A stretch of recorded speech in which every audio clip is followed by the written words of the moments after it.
కార్యక్రమానికి విచ్చేసిన విద్యార్థుల అమ్మలకు, ముందు వారు మహిళలు, తర్వాత అమ్మలయ్యారు, వారందరికీ, అతిథులకు,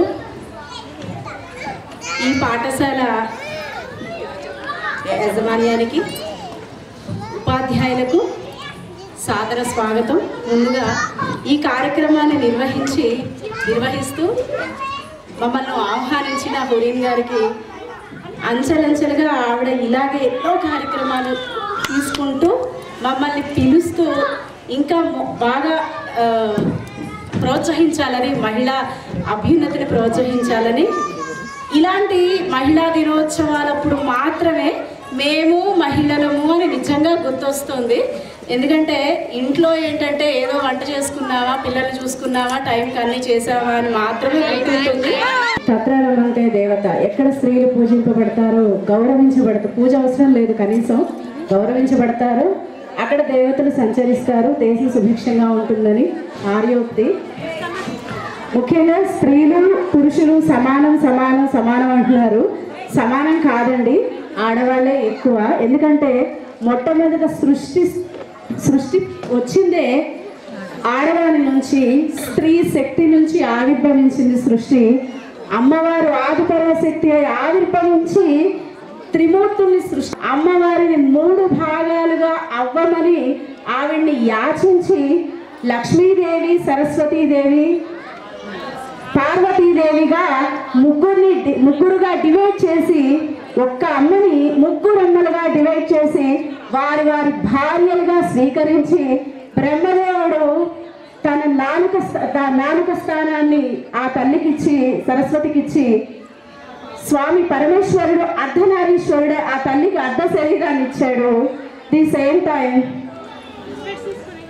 విష్ణుమూర్తి తన వక్షస్థలాన్ని అమ్మవారి స్థానంగా ఇచ్చాడు. అంటే వారు ఆ తల్లి యొక్క శక్తిని తట్టుకోలేక 3 భాగాలుగా ఆ తల్లిని చేసి వారి స్థానాలు, వారి అవయవ పాత్రల్లో ఆ తల్లిని అలంకరించుకున్నారండి. సో ఆది దైవం అమ్మయే, ఆది పరాశక్తియే, అమ్మ నుంచే సృష్టి ఆవిర్భవించింది. దీంట్లో గొప్ప తక్కువ తేడా లేవండి. ఇంకొకటి మనం అంటున్నాం అన్నమాట, మనకి గౌరవాన్ని ఇవ్వండి, స్త్రీలను గౌరవించండి అంటున్నామండి.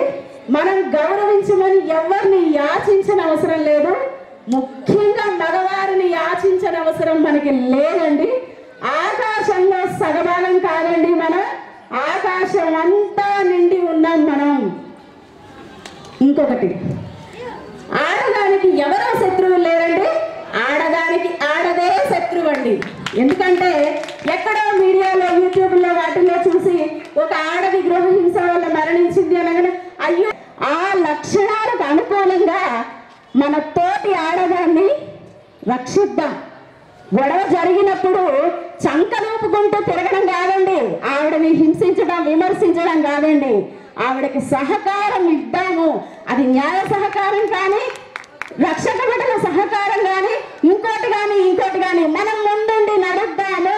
మహిళగా మొట్టమొదటి బాధ్యత మన తోటి మహిళకి మనమే తోడై నిలబడాలి. 10 మంది ఒక కాకి చచ్చిపోతే 10 మంది కాకులు అరుస్తూ ఆ కాకి చుట్టూ ప్రొటెక్టివేటెడ్గా తిరుగుతాయి. కానీ ఒక స్త్రీ బాధపడితే ఏ స్త్రీ కాదు, అది ముఖ్యంగా అరవచ్చుకుందాం. ఇంకోటి, సమాజంలో నైతిక పరివర్తన దెబ్బతింది. మనకు ఆడపిల్లలు ఉన్నవాళ్ళు ఉన్నారు, మగపిల్లలు ఉన్నవాళ్ళు ఉన్నారు. అమ్మ నువ్వు అలా తిరగద్దు, ఇలా ఎగరద్దు, అలా చేయొద్దు, ఇలా చేయొద్దు అంటాం. అట్ ది సేమ్ టైం మనకున్న మగ సంతానానికి కూడా చెప్దాము, నిన్ను కన్న తల్లి ఆడది, నీ తోడ పుట్టిన తోబుట్టుగా చేసుకుంటాం.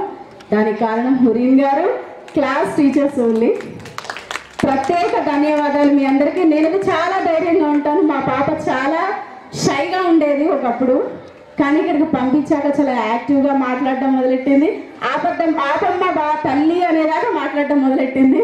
దానికి కారణమైన స్టాఫ్కి, మేడం గారికి, నిజంగా మేడం గారు సింగిల్ పేరెంటింగ్ సింగిల్ పేరెంటింగ్గా ఉండడమే కష్టం అంటే ఒక ఆర్గనైజేషన్ని ఈ విధంగా నడపగలగడం, ప్రతి అకేషన్ని ఈ రకంగా సెలబ్రేట్ చేయగలగడం సక్సెస్ఫుల్గా నిజంగా గ్రేట్ అండి. ప్రతి మేడం గారు నిర్వహించే ప్రతి కార్యక్రమానికి మన బాధ్యతగా అటెండ్ అవుదాం. ఆవిడ పిలిచింది పిలవలేదు కాదు, మనకు కుదిరింది కుదరలేదని కాదు, ఖచ్చితంగా అటెండ్ అవుదాం, అది మన బాధ్యత. థ్యాంక్ యూ, ధన్యవాదాలు.